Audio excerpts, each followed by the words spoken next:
पागल हो गया तू? तुझे इंसाफ करने की अकल नहीं है। तेरा अंजाम बहुत बुरा होगा गजराज।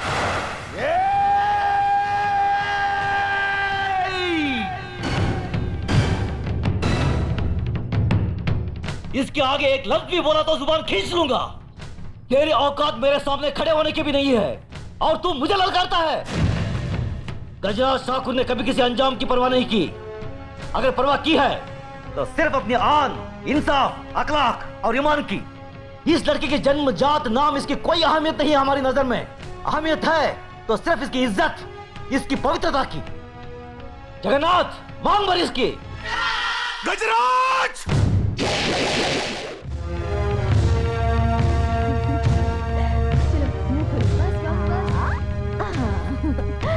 अब ये बाबूजी की तरफ से और ये अले ले ले, तू कहाँ भाग रहा है?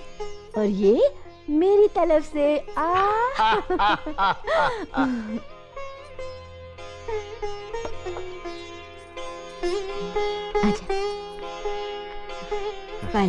खुश रहो। अर्जुन और नकुल के लिए तुम्हारा प्यार देखकर हमारा दिल बाग बाग हो गया। अपनी भाभी से कोई देवर इतना प्यार कहाँ पाता है? बाबूजी, देवर भी तो भाभी के बच्चे ही होते हैं। वाह बहू वाह, कितनी ऊंची बात कही। सदा सुखी रहो। धर्मराज बेटे, हम बहुत भाग्यवान हैं जो हमें देवी जैसी बहू मिली। बेटे एक बात याद रखना, जब भी तुम घर से बाहर जाओ, बहू के हाथ से दही शक्कर जरूर खा के जाना, शुभ होता है। जी बाबूजी। चलो।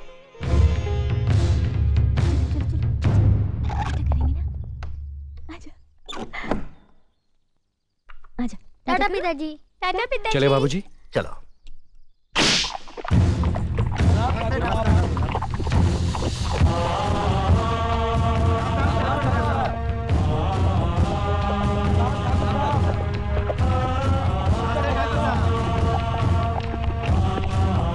साले साहब रुकिए रुकिए रुकिए।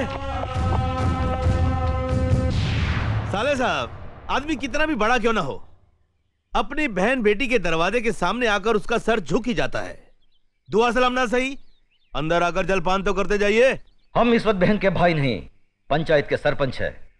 क्या तुम ये भूल गए कि जिस घर का मुकदमा पंचायत में हो, उसका फैसला हो जाने तक हम उस घर का पानी तक नहीं पीते।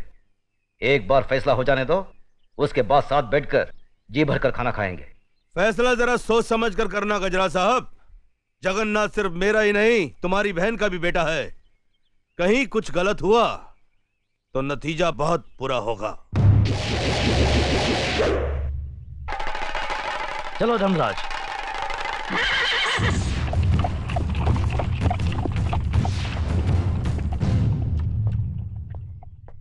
अरे ठाकुर साहब आ गए। हाँ, देखो आ गए, सब आ गए।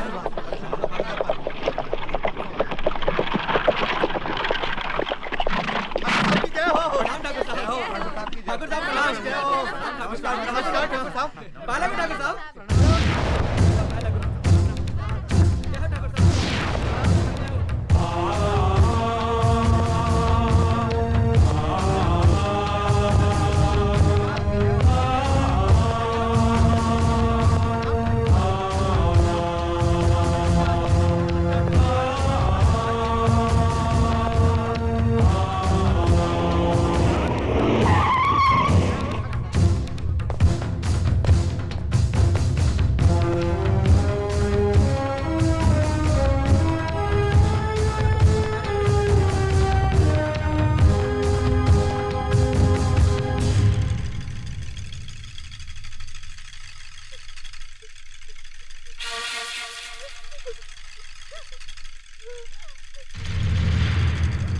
मालिक, मेरी बेटी लकड़ियां चुनकर आ रही थी। रंजीत सिंह के बेटे जगन्नाथ ठाकुर ने इसकी इज्जत लूट ली। हम गरीब हैं, इज्जत के सिवा हमारे पास कुछ नहीं है। अब कौन इससे शादी करेगा? अब कौन इसका हाथ थामेगा? आप न्यायमूर्ति हैं, आप ही फैसला कीजिए मालिक।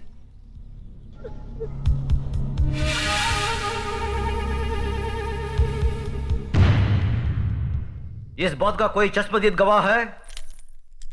मैं हूँ मालिक। तुम्हारा पायल से कोई रिश्ता है? जी हाँ, मैं इसकी काकी हूँ। तो फिर तुम्हारी गवाही नहीं मानी जाएगी। गवाही सिर्फ उसकी मानी जाएगी जिसने अपनी आंखों से देखा है। लेकिन इस लड़की के खानदान से उसका कोई रिश्ता ना हो। है कोई ऐसा साक्षी, ऐसा गवाह?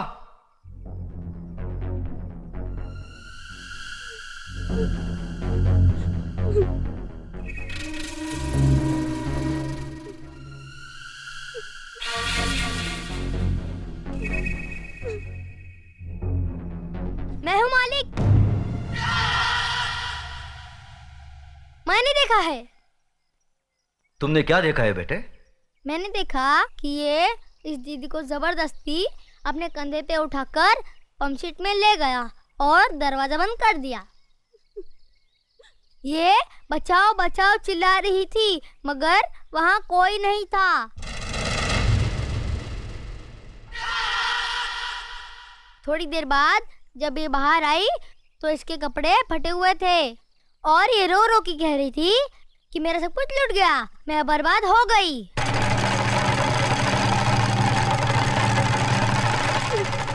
जगन्नाथ, कमीने कुत्ते, तूने इन गरीबों को क्या समझा है? ये वो गरीब मजदूर हैं जिनके खून पसीने की बरकत से हमारी धरती पर हरियाली जागती है।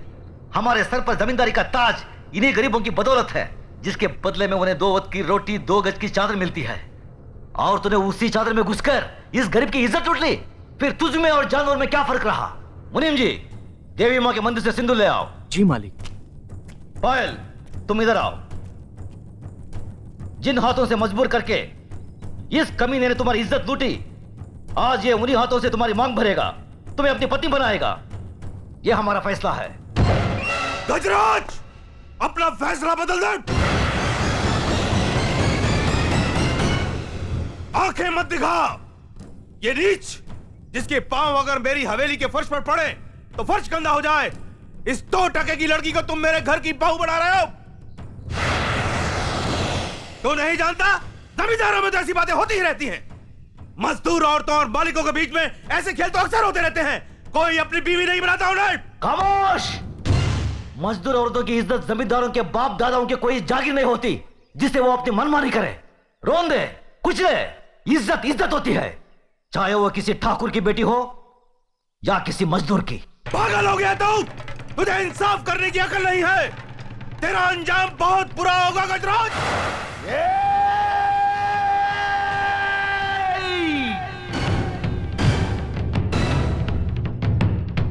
इसके आगे एक लफ्ज भी बोला तो जुबान खींच लूंगा। तेरी औकात मेरे सामने खड़े होने की भी नहीं है और तू मुझे ललकारता है। गजराज ठाकुर ने कभी किसी अंजाम की परवाह नहीं की। अगर परवाह की है तो सिर्फ अपनी आन, इंसाफ, अखलाक और ईमान की।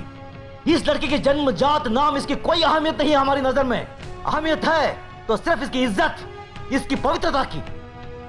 जगन्नाथ, मांग भर इसकी। गजराज!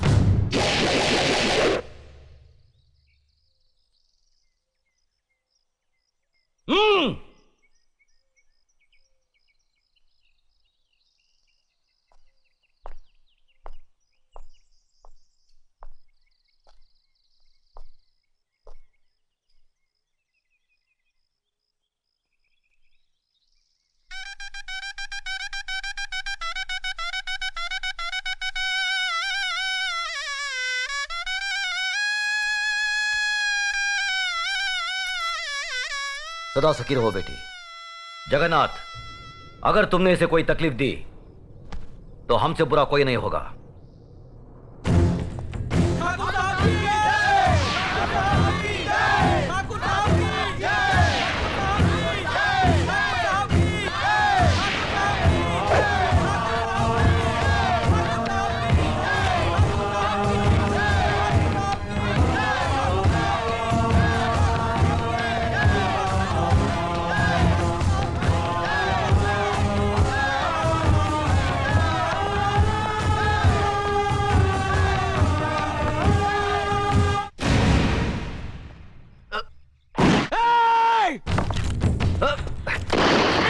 धर्मराज, नहीं, अपनी बुआ की बात उजाड़ना तुम्हारा धर्म नहीं है।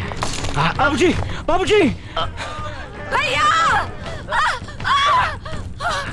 मेरे भाई को मार डाला। मेरे देवता समान भाई को मार डाला। ये क्या किया तुमने?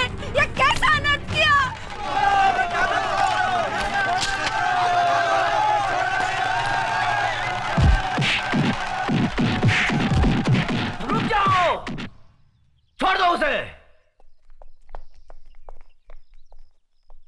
जो अपराध उसने किया है उसकी सजा उसे जरूर मिलेगी।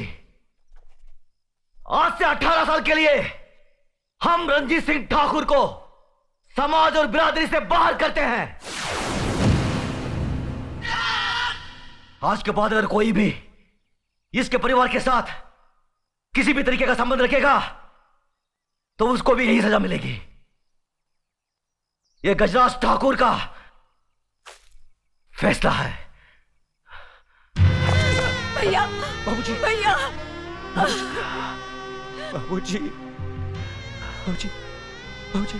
धर्मराज, न्याय करने वालों के लिए रिश्ते और जज्बात कोई मायने नहीं रखते। बेटे, जान चली जाए पर आन ना जाने पाए। जान देकर जो आन की रक्षा करता है वही न्यायाधीश इंसाफ के आकाश की बुलंदी को छूता है। बाबूजी, धर्मराज, जी बाबूजी। आज से हम भरतपुर कस्बे की न्याय और इंसाफ की बागडोर तुम्हें सौंपते हैं। याद रखो बेटे, जिस दिन भी तुमने अनजाने में भी गलत फैसला किया तो समझ लो वही दिन तुम्हारी जिंदगी का आखिरी दिन होगा। बाबूजी, बाबूजी, भैया, बाबूजी।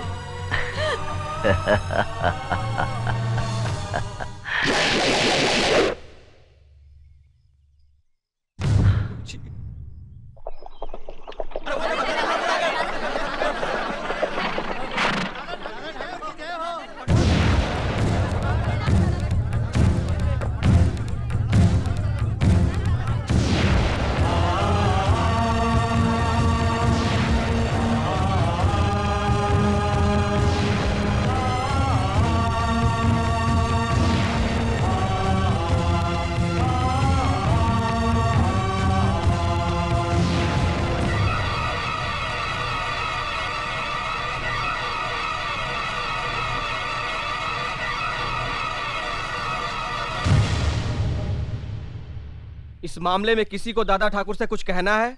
किसी को कुछ कहने की जरूरत नहीं है। मास्टरनी की आत्महत्या यह साबित करती है कि उसकी इज्जत लूटी गई और इसका जिम्मेदार है अर्जुन ठाकुर। इसलिए अर्जुन ठाकुर को 12 साल के लिए गांव से बहिष्कार किया जाता है।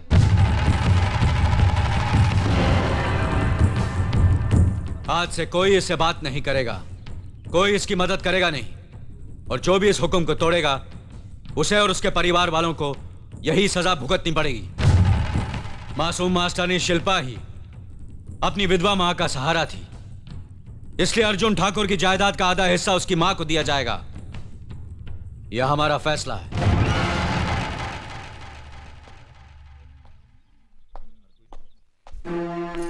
ये लीजिए छोटे मालिक, खेत वाले मकान की चाबियां।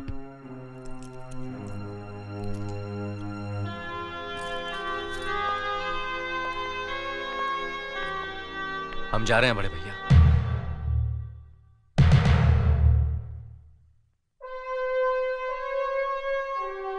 भाभी, हम जा रहे हैं,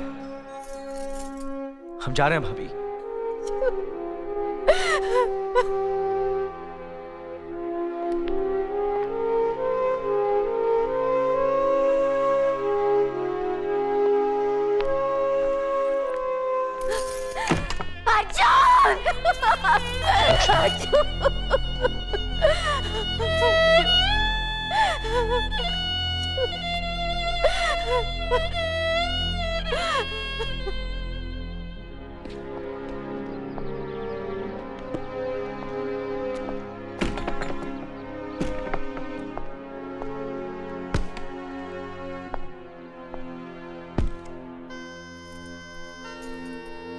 ऐसा क्यों किया आपने?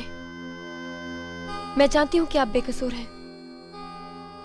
ना आपका मास्टरनी के साथ कोई संबंध था और ना ही आपने उसका खून किया। फिर आपने पंचायत में बड़े भैया से कहा क्यों नहीं? उन्होंने मुझसे पूछा नहीं, मैंने बताया नहीं।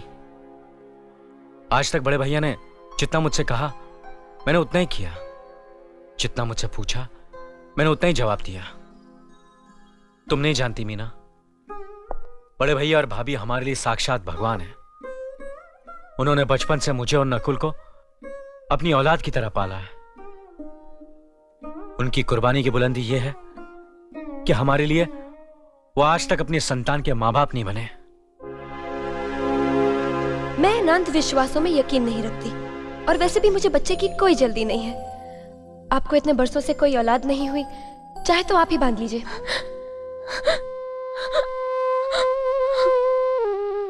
क्या हुआ? तुम रो क्यों रही हो? अपनी बदकिस्मती पर रो रही हूँ।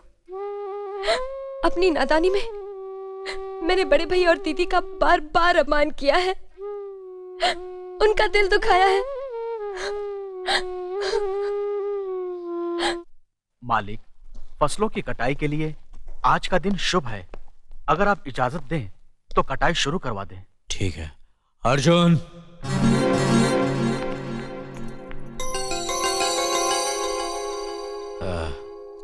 मुनीम जी, आज से अर्जुन का हर काम नकुल संभालेगा। आप साथ में रहकर मदद कीजिए। जी मालिक।